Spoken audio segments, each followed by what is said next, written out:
Assalamualaikum warahmatullahi wabarakatuh. Kembali lagi bersama saya Imam Syafi'i. Ya, selamat malam ya. Karena emang ini waktunya emang sudah malam, hampir pagi menjelang sahur. Tak terasa hari ini atau malam ini malam yang ke-15 di bulan Ramadan 1441 Hijriah. Artinya tamu yang sangat agung di bulan ini, yaitu bulan Ramadan, adalah tamu yang sangat agung, yang sangat mulia. Artinya tak terasa lagi menginjak waktu yang hari yang ke-15. Mudah-mudahan puasa yang telah kita lewati dan yang akan datang, puasanya lancar, badan kita juga diberi kesehatan, dan puasa kita juga diterima oleh Allah Subhanahu wa Ta'ala, dan kita dijauhkan dari hal-hal yang membatalkan puasa. Sambil nunggu waktu sahur, karena sekarang jam 3:30, biasa saya kalau sahur jam 4 ya, jam 4 atau jam 4 lewat, karena supaya kuat menahan laparnya gitu.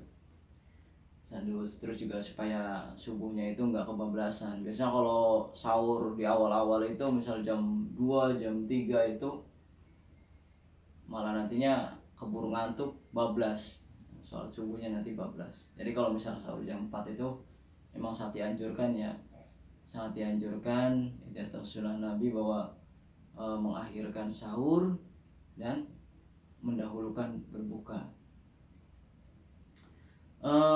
Pada kesempatan ini saya juga pengen bercerita tentang pengalaman religi saya, atau pengalaman ibaratnya apa ya, ya keagamaan yang saya rasakan gitu. Walaupun memang saya orang Islam, tapi memang Islamnya Islam yang gimana ya, bodoh sekali saya ini, sangat bodoh. Masih banyak ilmu-ilmu agama yang saya tidak tahu. Ya saking bodohnya saya kadang ya tidak mengerti hukum-hukum Islam secara keseluruhan gitu.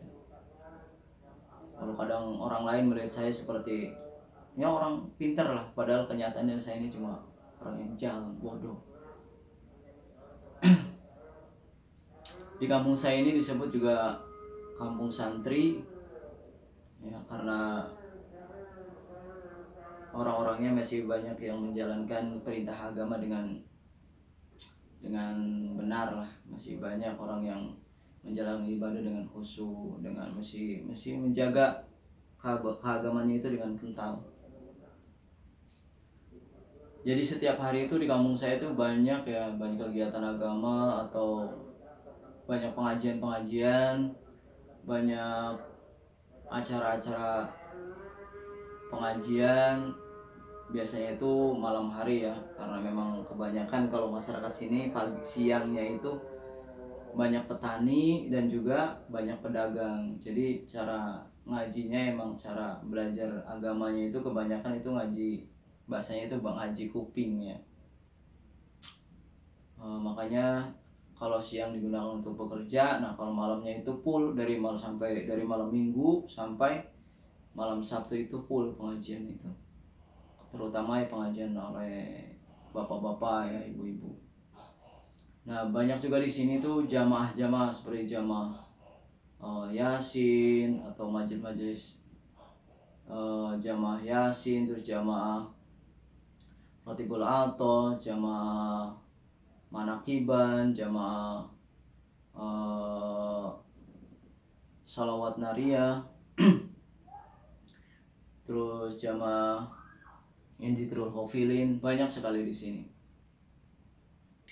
Nah dari jamaah-jamaah segitu banyaknya di sini, entah kenapa itu saya memang hati saya atau perasaan saya itu belum begitu terdorong untuk mengikuti jamaah-jamaah tersebut. Nah baru-baru ini kakak saya itu membentuk sebuah jamaah yang disebut itu jamaah Qalbul Quran, terus Majelis Qalbul Quran Masuhi. Karena kakak saya Ustadz Hasbila adalah pimpinan pondok pesantren Masuhi, ya, Mahad Asri Salafi Uswatun Hasanah, ya. Jadi kakak saya itu membentuk jamaah Qalbul Quran bersama rekan-rekannya, ya. Nah, entah kenapa hati saya itu terdorong atau tanpa sengaja itu saya tertarik gitu. Tertarik dan terdorong begitu, terus langsung mengikuti jamaah tersebut. Awalnya sekali, terus 2 kali, 3 kali, karena yang saya rasakan itu ternyata hati saya merasa tentram mengikuti jamaah tersebut, terus perasaan juga merasa nyaman, enak. Akhirnya saya mengikuti jamaah tersebut, yaitu jamaah Qalbul Quran. Di situ kita baca ayat-ayat Qalbul Quran atau surah-surah Qalbul Quran. Setelah itu juga kita mengkaji ilmu-ilmu agama seperti tauhid, fikih, ya, tasawuf dan yang lainnya. Nah, jamaah Qalbul Quran itu seperti ini. Jadi saya ingin membacakan sekilas gitu ya tentang ayat-ayat Qalbul Quran di sini, atau faidah-faidahnya saja gitu ya. Kalau misal surat atau surah Qalbul Qurannya atau ayat-ayat Qalbul Qurannya sudah saya upload pada video sebelumnya, ya, yang surah Qalbul Quran itu ada itu ayat-ayatnya yang saya baca. Nah, kalau ini adalah faidah-faidahnya, ya. Jadi An Anas radhiyallahu anin Nabi sallallahu alaihi wasallam bersabda, ya, Rasulullah bersabda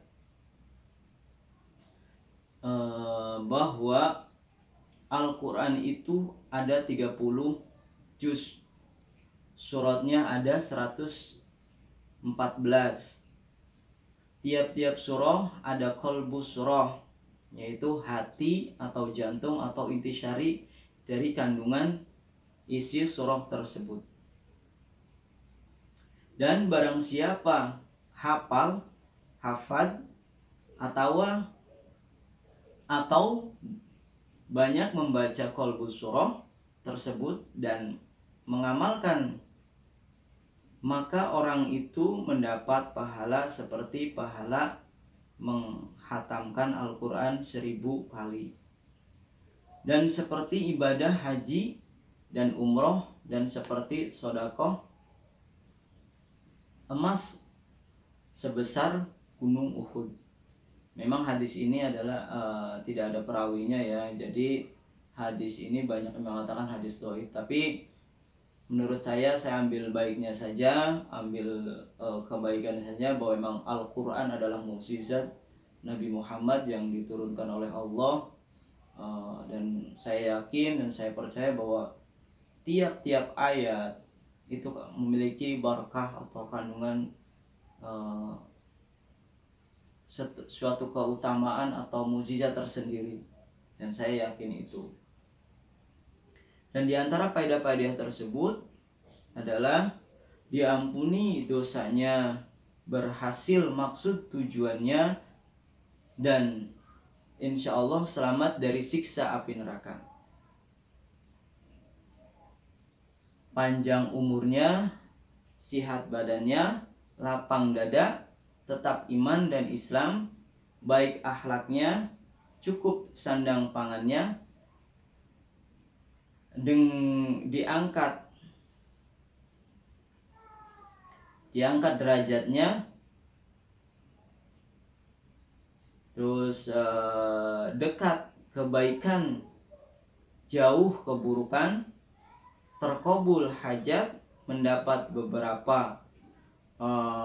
beberapa kenikmatan, mendapat beberapa macam kemuliaan, terus diberi kemudahan beribadah, diberi sinar tauhid ma'rifatnya, diberi keselamatan di dalam kubur, selamat lewat siratul mustaqim, digolongkan dengan mutakin dan muhibbin, diberi beberapa anwarul haqiqah,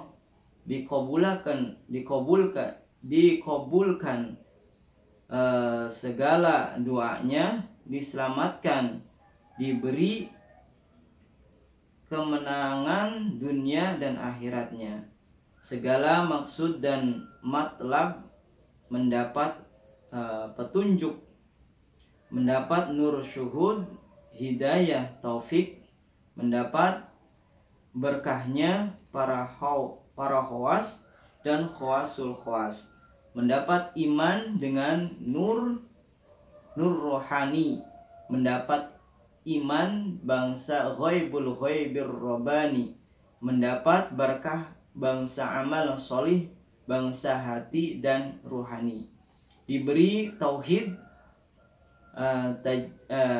tajarrud, tawakal, yakin, juhud, wira'it, taqwa, sidqun, qanaah, iffah, mujahadah, sauku wa ghairu dzalik, mendapat berkah bangsa nuriyah, mendapat berkah bangsa rahmaniyah, mendapat berkah bangsa afdalul khaliqatil insaniyah, mendapat berkah bangsa israfus sirrul jismaniyah, mendapat berkah bangsa asrarur rabbaniyah, mendapat berkah bangsa khazainul ulumil istighaiyah, mendapat berkah bahjatus saniyah, mendapat berkah bangsa rotbatul aliyah, mendapat berkah bangsa hujjatu, mendapat berkah bangsa khazainur rahmatik, mendapat berkah bangsa tariqatus syariah, mendapat berkah bangsa tariqatu bima syahadatuk, mendapat berkah bangsa nurullah, mendapat berkah bangsa kalamullah, mendapat berkah bangsa amrullah, mendapat berkah bangsa hukumullah, mendapat berkah bangsa tawakkaltu ala Allah, mendapat berkah bangsa tahassantu bi khufyi lutfillah, mendapat berkah bangsa jamilu sirrullah, mendapat berkah bangsa laduniyah dan mukasyafah, mendapat berkah bangsa sirrul asrar, dekat pertolongan dohir batin dunia akhirat, diberi anak atau cucu yang diberi ilmu serta amal bagus, tentram, terus mahabbah umum. Semoga memberi manfaat dunia akhirat. Amin. Nah, itulah ya faedah-faedahnya apabila kita membaca atau menghafal atau juga membiasakan membaca ayat-ayat Al-Quran tersebut. Jika kita yakin ya dengan apa yang kita baca, meyakini sesuatu yang kita yakini adalah benar, insya Allah apa yang menjadi tujuan kita, apa yang menjadi keinginan kita pasti tercapai. Nah, bagi rekan-rekan apabila ingin bergabung dengan Majelis Qalbul Quran Pondok Masuhi Sipat Kerep Cikarang, Cilemayu Wetan, Kabupaten Karawang, silakan bisa menghubungi saya bagi yang sekampung ya, atau juga mungkin dari luar kampung atau dari desa yang lain. Apabila menonton video ini, silakan datang saja ke Pondok Masuhi yang beralamat di Kampung Sipat Kerep, Desa Cikarang, Kecamatan Cilemayu Wetan, Kabupaten Karawang. Cukup sekian saja dari saya. Yang jelas kurangnya sangat banyak dan lebihnya sangat sedikit. Mohon maaf bila ada kesalahan, karena yang pasti setiap kesalahan adalah datangnya dari saya, dan apabila ada sedikit kebenaran itu yang semata-mata dari Allah Subhanahu wa taala. Semoga puasa hari ini ya, dan seterusnya diberi kelancaran, diberi kesehatan dan dimudahkan oleh Allah, dan diberi rizki, diberi umur yang berkah. Amin amin ya rabbal alamin. Demikian dari saya. Wallahul muwaffiq ila aqwamit thoriq. Wassalamualaikum warahmatullahi wabarakatuh.